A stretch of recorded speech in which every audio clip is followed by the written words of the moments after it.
Welcome back to Malu's kitchen. ഇന്നത്തെ dish എല്ലാവരും try ചെയ്തെന്ന് വിശ്വസിക്കുന്നു. ഇന്ന് ഞാൻ പുതിയൊരു ഡിഷുമായിട്ടാണ് എത്തിയിരിക്കുന്നത്. നാട്ടിലിവിടെയൊക്കെ ഇപ്പൊ നല്ല ചൂട് കാലമാണ്. നാട്ടിൽ മാമ്പഴമൊക്കെ ആയി തുടങ്ങിയിട്ടുണ്ട്. അപ്പൊ മാമ്പഴം വെച്ചിട്ടുള്ള ഒരു അടിപൊളി ഡിഷാണ്. ഒരു നോർത്ത് ഇന്ത്യൻ ഫുഡാണ് കേട്ടോ ഇത്. മാംഗോ മസ്താനി, അതാണ് നമ്മൾ റെഡിയാക്കാൻ പോകുന്നത്. അപ്പൊ നമ്മുടെ ഡിഷിന് വേണ്ടിയിട്ടുള്ള ഇൻഗ്രീഡിയൻസ് നോക്കാം. 2 കപ്പ് മാമ്പഴം എടുത്ത് വെച്ചിട്ടുണ്ട്. മാമ്പഴത്തിന് ഇത്തിരി മധുരം കുറവാണ് കേട്ടോ.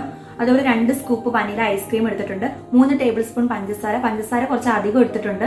ഞാൻ പറഞ്ഞു മാമ്പഴത്തിന് മധുരം കുറവാണ്, അതുകൊണ്ടാണ് കേട്ടോ ഇത്ര എടുത്തിരിക്കുന്നത്. പിന്നെ 1 കപ്പ് പാൽ എടുത്തിട്ടുണ്ട്, ഫ്രഷ് മിൽക്ക് ആണ്. പിന്നെ കുറച്ച് ഐസ് ക്യൂബ്സ് ഉണ്ട്. പിന്നെ ഗാർണിഷ് ചെയ്യാൻ വേണ്ടിയിട്ട് ഡ്രൈ ഫ്രൂട്ട്സ് എടുത്ത് വെച്ചിട്ടുണ്ട്. അപ്പൊ നമുക്ക് ഫസ്റ്റ് മാമ്പഴം ഈ പഞ്ചസാരയും കൂടി ഒന്ന് ബ്ലെൻഡ് ചെയ്തെടുക്കാം. ഞാൻ ജാറിലേക്ക് ഇടുവാണ് കേട്ടോ.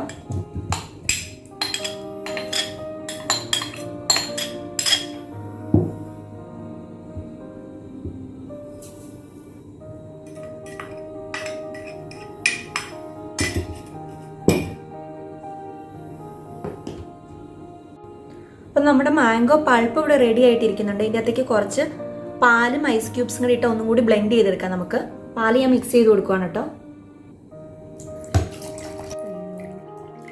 ഇനി ഐസ് ക്യൂബ്സും കൂടി ഇതിൻ്റെ അകത്തേക്ക് ഇട്ട് കൊടുക്കാം നമുക്ക്.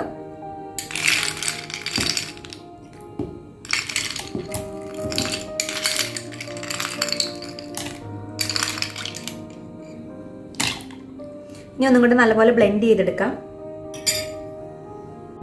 നമ്മുടെ മാംഗോ മസ്താനി ഓൾമോസ്റ്റ് ഇവിടെ റെഡി ആയിട്ടുണ്ട് കേട്ടോ. ഇതിൻ്റെ ഒരു കൺസിസ്റ്റൻസി ഇതാണ് കേട്ടോ, ഞാൻ കാണിച്ചു തരാം. അപ്പം ഈ ഒരു കൺസിസ്റ്റൻസിയിലായിരിക്കണം. നമുക്കിനി ഇതൊരു സെർവിങ് ഗ്ലാസ്സിലോട്ട് മാറ്റാം. എന്നിട്ട് നമുക്ക് ഗാർണിഷ് ചെയ്യാം.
നമ്മുടെ മാംഗോ മസ്താനി ഇവിടെ റെഡി ആയിട്ടുണ്ട്. അപ്പോൾ വീഡിയോ ഇഷ്ടമായെങ്കിൽ എല്ലാവരും ലൈക്ക് ചെയ്യുക, ഷെയർ ചെയ്യുക, കമന്റ് ചെയ്യുക.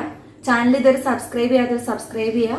അപ്പോൾ എല്ലാവരും വീട്ടിൽ ട്രൈ ചെയ്ത് നോക്കുക. ട്രൈ ചെയ്ത് നോക്കിയിട്ട് നിങ്ങളുടെ ഒപ്പീനിയൻസ് എല്ലാം എന്നെ അറിയിക്കുക. ഓക്കെ, വീണ്ടും ഒരു വീഡിയോ ആയിട്ട് കാണുന്നവരെ ദിസ് ഈസ് ബിൽറ്റ സൈനിങ് ഓഫ്.